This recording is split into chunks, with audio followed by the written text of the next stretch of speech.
Hi, Steph. Welcome again to Awaken and Align. Hello, hello. Thank you for having me.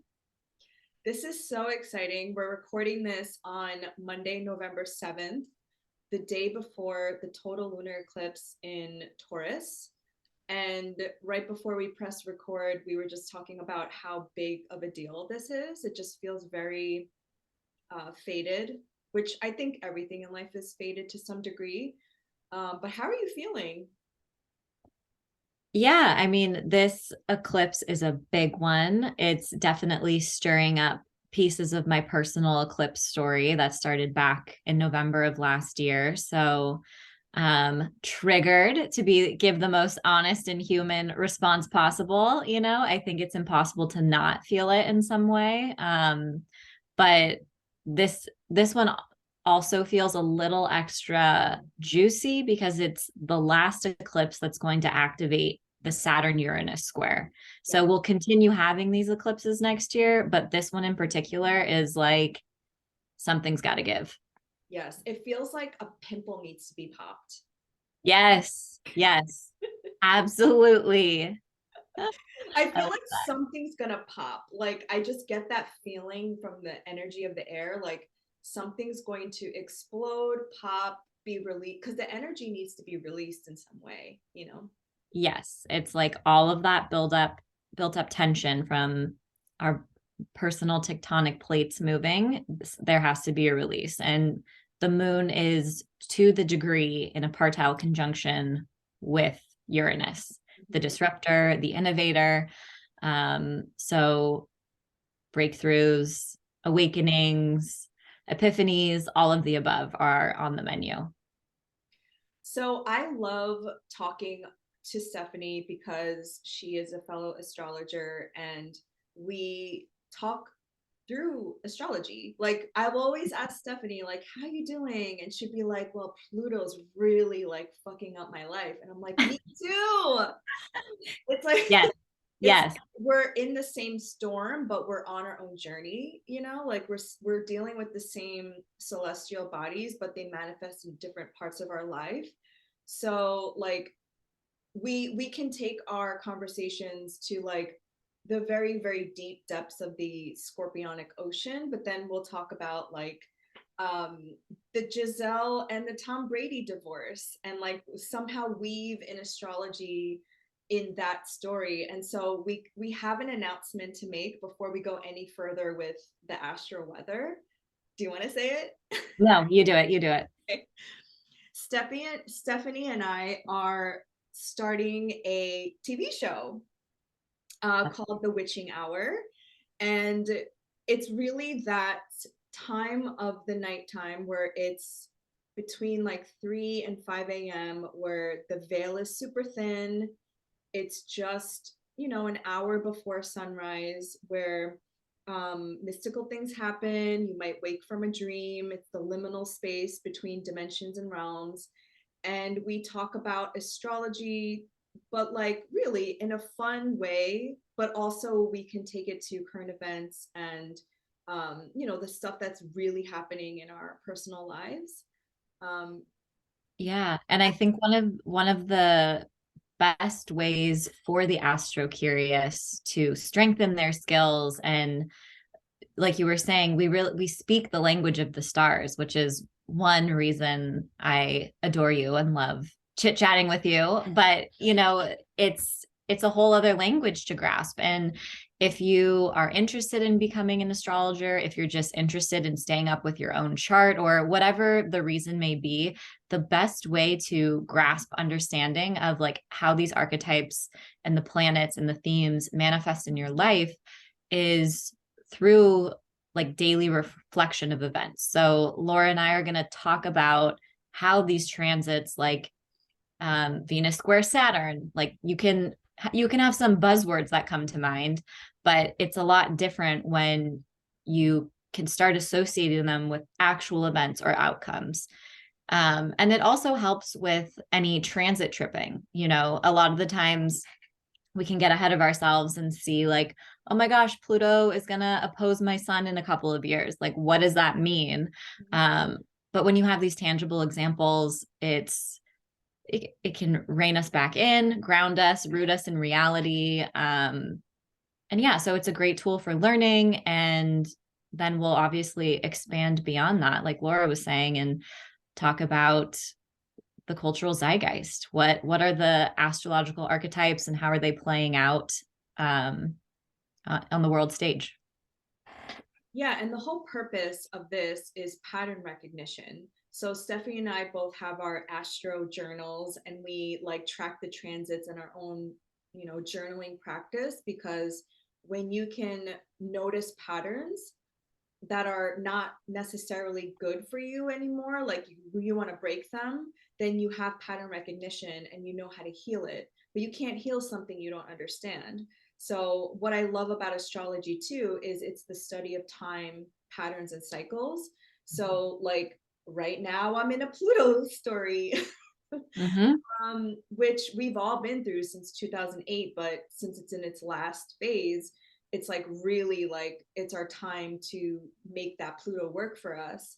So if you can like look back at the times when you're when Pluto has triggered things in your own life, it's like, what is Pluto trying to tell me? Because we both come from the belief that these planets aren't like out to get you, but they're helping mold you and helping you learn lessons to grow your soul. So that's another intention that we had, in our obviously like fire sign fun way. So do you want Mm-hmm. to share again your big three? Yes. So I am a Leo sun, a Leo rising, and a Virgo moon. So double fire like me. Yeah.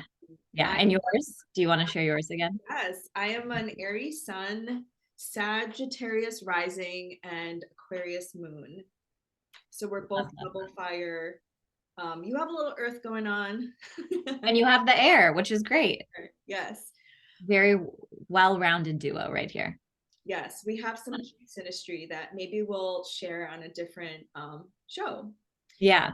And I But also think that another reason or something we hope to share with everyone are different ideas for remediation. So, like if you have a big transit coming up, Laura and I are also witches. So we have a lot of magical tools in our toolbox, and we've also been tracking the transits for some time. So we can definitely help come up with ideas for if you do have a big Saturn transit or Uranus transit coming up, how can you ground and prepare and care for yourself leading up to that in the best way possible? yeah, actually, do you mind like talking more about your services? Because I think the last time you were on, you weren't doing the astro-tapping yet. Oh, Mm-hmm. Yeah. So I combine uh, a few different healing modalities. So astrology, we use your birth chart kind of like as your roadmap, and I pair it with EFT tapping, which is emotional freedom technique. It's also referred to as psychological acupressure. You tap along certain acupressure points that are from traditional Chinese medicine, and you verbalize an issue or a pattern you want to break or a fear you're working through or a trauma. It can literally be used from anything from wanting to quit smoking to working through childhood trauma. I have used it for extensive childhood trauma healing and inner child healing, and it's truly, truly changed my life. You can also use it to manifest money and manifest your goals and dreams and desires. So it's a very powerful tool to embody that shift. And it's been scientifically studied extensively and proven to lower cortisol levels and actually create new neural pathways in your brain. So you're leaving behind these old stories, you're sweeping out your subconscious. hmm, beautiful. And you're also a writer. You write columns, right? Yes. So my earthly skill set and studies were based in journalism, communications. So I write Cosmos monthly horoscope, and I write the full moon and new moon horoscopes for Well and Good every month. Mm, I love it, for every rising sign, right? Every rising sign. Yes. Yeah. Um, just to get a little technical, which house system do you use? I use whole sign house. And that's probably because I have a Virgo moon. So I'm like, let's keep it simple. I get really stressed out. I used to do Placidus all, for a long, long time. And intercepted houses, I just want it clear cut. But I'm friendly with all the house systems. So when I think okay, I'll just speak for myself. I started off with modern astrology. I think with most Americans do these days. Mhm. And then I took my first Hellenistic astrology course with one of, actually, he was on this podcast before. He's my friend Nick, and he made me use whole house systems. And Uh-huh. I was like so offended. I was like so resistant. I was like, no. Yeah. Yeah. Uh-huh. Then my son went from the fourth house to the fifth house. And I don't know, something about that shift. I think it was also like a consciousness shift. It was just like, what do you mean? I've only known my son to be in my fourth house. It's kind of like an identity crisis for sure. But you scream fifth house energy to me. Like the joy that you exude, like you're so fifth housey. I love it. Yeah, I mean, it then with like the timing techniques, obviously like it makes sense to use that system, but I just remember like there were so many times in my astrological journey when I like switched to something when I was like so resistant at first. I was like, what? But then it like, over time I get it. Yeah. Yeah. I know a lot of astrologers. There's like a bi-yearly debate where people are going back and forth about which house system is better. I think they're all great. Yeah. I Yeah. think there's uses for even like sidereal astrology and Vedic astrology. Like for some reason they all work. Of Like, course. yeah, they all somehow like are telling a universal truth. Mm-hmm. Mm-hmm. Yeah. So I should mention when this starts. Yeah. So our first episode is on the new moon in Sagittarius because we are fire signs here, and it is on November 23rd at around 6:20 Eastern time, 6:30 Eastern time. But when you sign up, you'll get all the information, and it's every Wednesday, Mercury Wednesdays. It's Yes. Mercury Hermes, and it's through our Patreon. So you pay $20 per month. You get 4 live streams and spells. And access to a Q&A during each live stream. So we can talk about your transits. We can talk about any kind of magical topics because we're going to be weaving in, spells, ghost stories, divination, visual, manifesting practices, herbs, glamour magic. We've got all kinds of stuff up our sleeve. Yeah. So you will have front and center access to two lovely witches, in my opinion. Yes, and this all actually started because of the Gisele and Tom Brady. Yes. Yes. um, and I'm laughing just because like this whole like idea of this show started when I text messaged Stephanie and I said, "Oh my God, Gisele is a witch and she's taking her power back." And there were like these photos going around of Tom Brady at a press conference during like a football game that he lost, and his whole face was like gone, and he just looked like he had lost weight. He just didn't look good, which Mhm. normally he's a very handsome man. Um, Not a huge fan of him, but like he just didn't look like himself. And I was like, well, something's going on. She's taking her power back, and they're gonna get divorced. And then Yeah. Stephanie definitely was like, yeah, like she's a witch. I pulled up their charts. We started talking transits. Yeah. What's Mars retrograde doing in his chart? So yeah, it's and then that's what opened this cosmic wormhole, thank goodness. Yeah, and it really is about knowing your worth. Like obviously we're just bystanders to this whole situation, but like from the information that we do know, like um Gisele has like a spiritual healer. She definitely has access to astrology. She like meditates. She is even called herself a witch. She helps Tom Brady with rituals and uses crystals. So this is all about having like worthiness of yourself and your time and your energy. And then when somebody's not reciprocating that, you like call your power back. And Yep. so when I saw that, I was like really inspired, because I was like, at any moment you can take it back. Mm-hmm. Mm-hmm. Yeah. Yeah. So we will be keeping everyone up to date on the play-by-play of what is going on and how astrology is showing up in all of the different ways in our society and culture. And yeah. Yeah. So I hope I said everything about the Patreon and our show. Did I miss anything? The one final thing is the first bunch of people to sign up will have access to a giveaway, a session with Laura and myself. So you'll be entered into a raffle. And yeah, we can't wait to work with you. Yeah. Thank you for reminding me. So, like, we wanted to make this as accessible as possible while also, um, like, as a patron, you're helping Stephanie and I have time to do the research, because we have to like pull up people's charts and we have to prepare ahead of time, like a real TV show. Yeah. And Stephanie and I, okay, I'll stop speaking for you, but I we're know. we're a partnership now. Yeah. Um, we're always like under the impression that we don't want to wait for a network to pick us up. We want to take power into our own hands. So we're doing this and we're putting it out there because we love astrology and we love doing this. And we have so much fun talking about it. So why not open up our coven? That's what the group is called. Our community is called the Coven. And so if you resonate with Stephanie and I and you want to be a part of it, all the information will be linked in the show notes. But we wanted to, anything else that you wanted to add there? No, no. Yeah. Okay.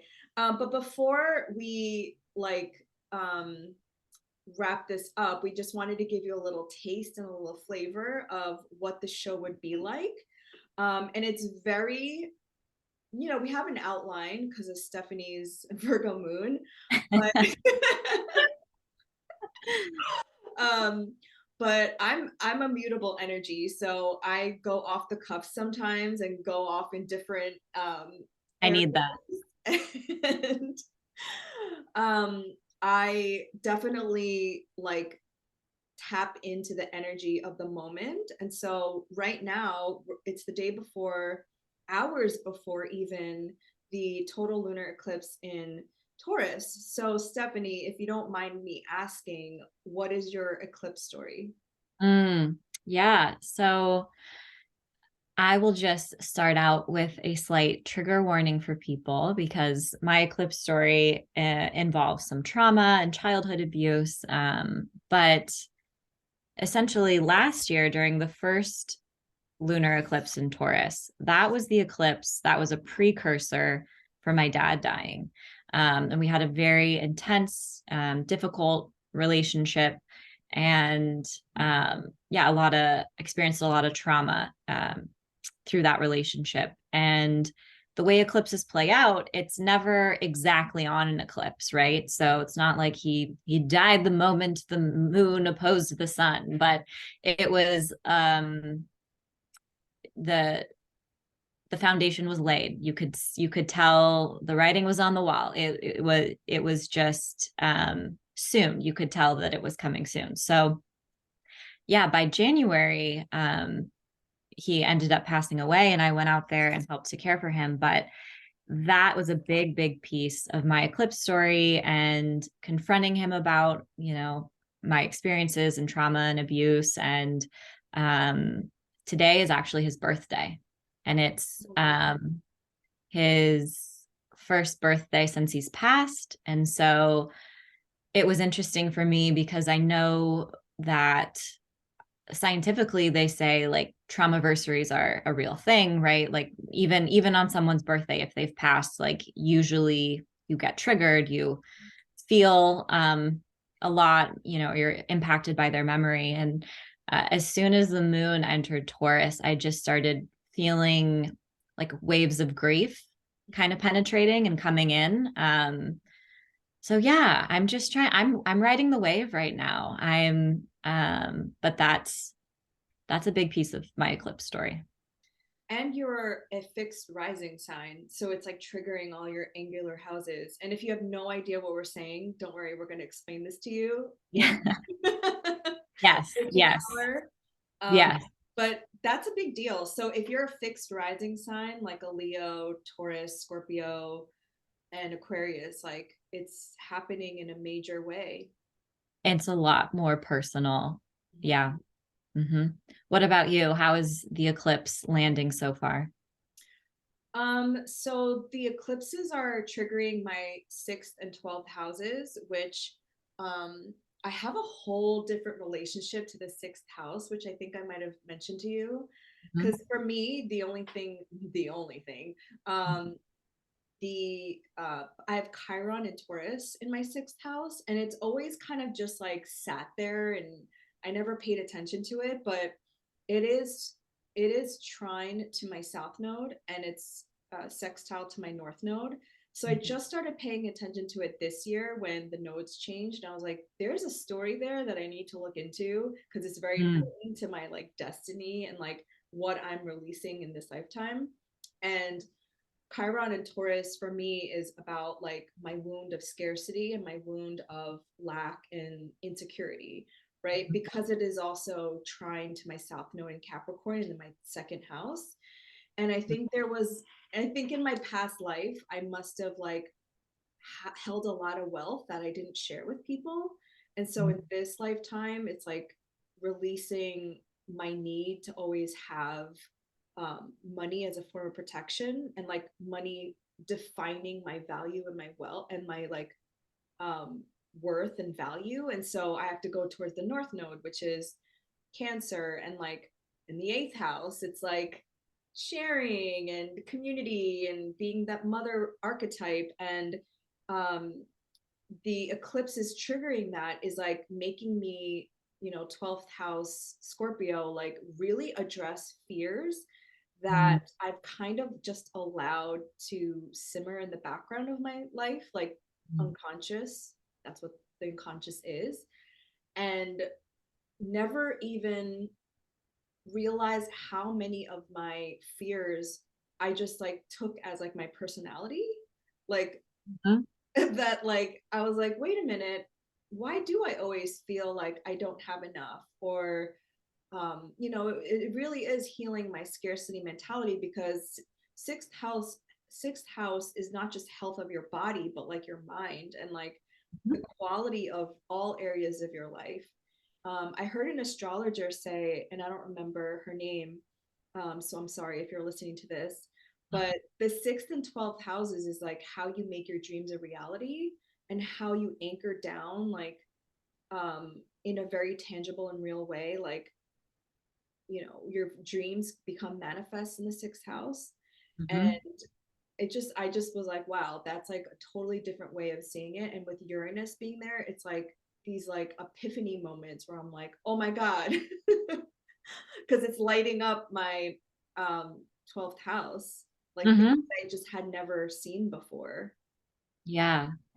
Ooh, that's powerful. That is very powerful. And I love that about the sixth house. I mean, it's where you put in the hard work Mhm. for a passion project or labor of love, um, that you're grinding and you just don't lose hope of it, but you'll get there eventually, but maybe right now it doesn't feel super great.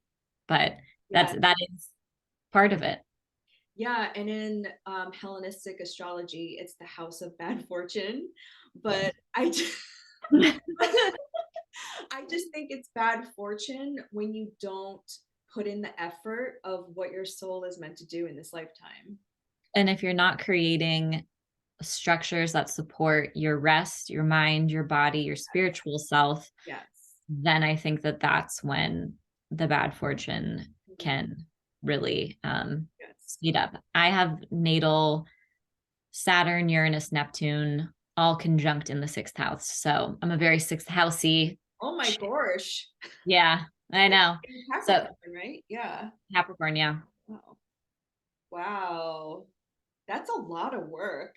It's a doozy. It's been a doozy, but it's also, it took me a long time, Saturn, but um, once I had those practices in place, especially EFT tapping, Yes. life changer. My Yes. entire life is different than it was before the lunar eclipse in Taurus last year. My entire life is completely different. So you've had Pluto there since 2008. Is that your like Pluto story, like of getting you to realize that? Ooh, I think my Pluto story was more had to do with toxic work habits and people. So whether it was, yeah, bosses or people I worked with, or um, my relationship with overworking, and productivity, and um, the capitalistic definition of that. Like, I would say within the past years, the first time I've really allowed myself to rest and give myself grace. Like, if I'm not feeling well, I'm truly honoring it. Yeah. I think that was a big piece. And then my sister too, because it's the house of health and care, sacrifice. So she had since 2008 through now, that was like her most intense period of health on and off life support and things like that. Mhm. So Pluto there has been a doozy. That's a doozy. I was Yeah. gonna say it's not everybody has Pluto in these very difficult areas of their houses, because like I had my natal Pluto is in my 11th, but at the very last degrees. So like I've had Pluto in my 12th, in my first, and now my second. And I'm like, this isn't for everybody, right? Yeah. But Yeah. that's Because great. Pluto moves so slow. So that's how you know that these are really the karmic lessons that our soul came here to learn, is like, um, because Pluto does take, I don't know, it depends, somewhere between 20 to 28 years, depending on what sign it's in, to like move through a sign. Yeah. But that just means that we're equipped to handle those lessons, Absolutely. right? I don't think our soul signs up for anything that we can't handle, and that's where our free will comes in, is like, how are we choosing to respond Mhm. when we are faced with this situation? Yes, exactly. Um, and then to answer your question about the eclipse story, it's interesting because I feel like when the nodes were in Sag and Gemini, I was like the one falling apart, but now I'm like everybody's support system, because Mhm. I've had my South Node in my first house situation the last 18 Mhm. months. And Mhm. so what ended up happening is I find this eclipse season, I'm like the caregiver and the nurturer for like my family. So the last eclipse, which was May 16th, that really gnarly one, my dad had COVID. And so like I was taking care of like my family. And then this one, my sister got COVID. So I was like taking care of her, you know? Uh-huh. Yeah. That is like, you can't get more 6th, 12th house than that. No, you can't. Oh my gosh. Yeah. So astrology truly never lies, and we are here to show you the receipts. The receipt.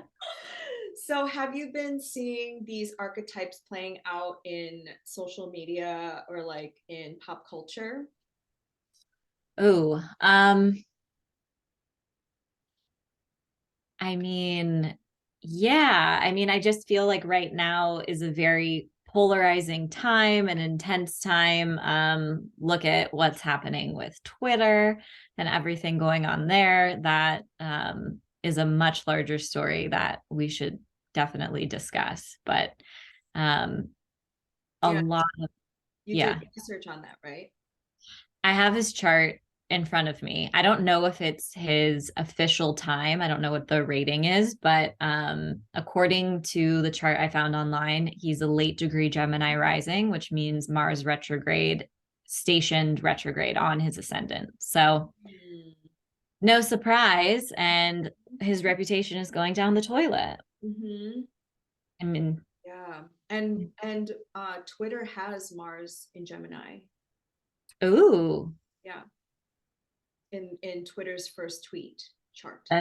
Oh, Yeah, and the yeah. United States has the Sibley chart has Mars Gemini in the seventh, um, which I find very interesting because Gemini is the twins, so it's Mhm. always like that duality, like Republican versus Democrat, right versus left, and it's always like a choice between two.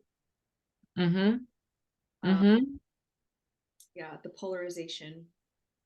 Yeah. And tomorrow's election day. Everyone vote. Yes, vote. Um, and yeah, it's no surprise. I mean, you can't make this shit up. The lunar eclipse is on election day, and the a main archetype in the eclipse is Saturn square Uranus, which is the old guard versus the new and progress and innovation and liberation. And yeah, so it's definitely playing out on the world stage. One thing that I actually thought about with the Saturn Uranus square is actually like the fight between the old and the new. But like for some people, the new is the old. Like, like some people want to go back to a time when women didn't have bodily autonomy and like people were oppressed. And so I'm like, I find that very interesting because like um, history sometimes does repeat itself, and for some people, the new is the old.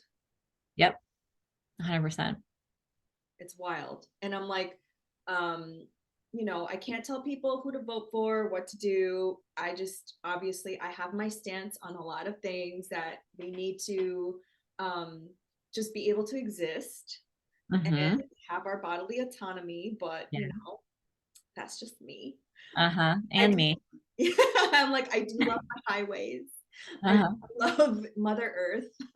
So I'm on the side of like freedom and liberation, but I think freedom and liberation means something differently for everybody, especially according because we're having a Pluto return for the United States, but it's the Pluto return on the Declaration of Independence that was written by wealthy white landowners of this country. So I think we need to like um, either like assess that document or burn it and like start over. But I know that's like really radical.